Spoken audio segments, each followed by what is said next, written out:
La politica climatica è stata costruita su un presupposto che i paesi avrebbero collaborato per risolvere un problema globale condiviso.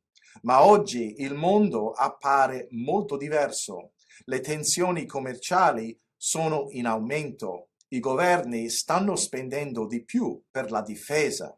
Le grandi potenze concorrono nella tecnologia, nell'energia e nei minerali critici. La cooperazione internazionale sembra più debole rispetto a 10 anni fa. Quindi esce una domanda fondamentale. Questo significa che la politica climatica sta morendo? Cerchiamo di rispondere a questa domanda nell'episodio di oggi di Climate Mondial.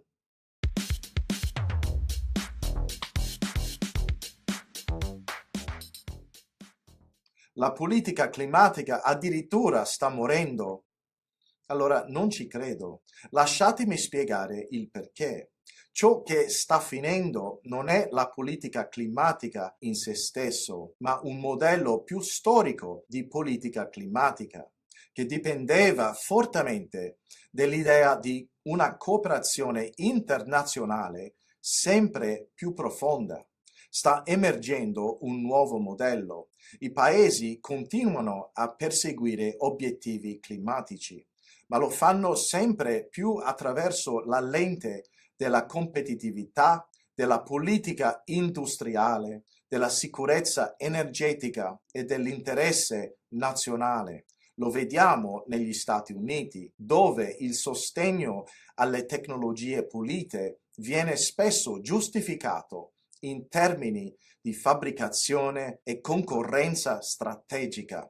Lo vediamo anche in Europa, dove la politica climatica è sempre più collegata alla capacità industriale e alla sovranità economica. E lo vediamo anche in Cina, dove le tecnologie per l'energia pulita sono diventate una fonte di forza industriale e competitività nelle esportazioni. I mercati del CO2 offrono un altro esempio interessante. Molti pensano che un mondo più frammentato significhi meno scambi internazionali di crediti di CO2, eppure potrebbe accadere il contrario. L'Unione Europea sta esplorando modalità per reintrodurre crediti internazionali di CO2 nella propria architettura climatica. Tuttavia, invece di fare affidamento principalmente sulla domanda del mercato privato, i decisori politici stanno valutando approcci basati su acquisti sovrani e cooperazione tra governi. In altre parole, la cooperazione internazionale non sta scomparendo, sta diventando più strategica. I paesi rimangono connessi perché ne hanno bisogno, ma queste connessioni sono sempre più modellate dagli interessi nazionali, dalle esigenze di sicurezza e dalle priorità economiche. È quindi improbabile che il futuro della politica climatica sia definito da un globalismo puro o da un nazionalismo puro. Piuttosto potrebbe essere caratterizzato da una cooperazione selettiva.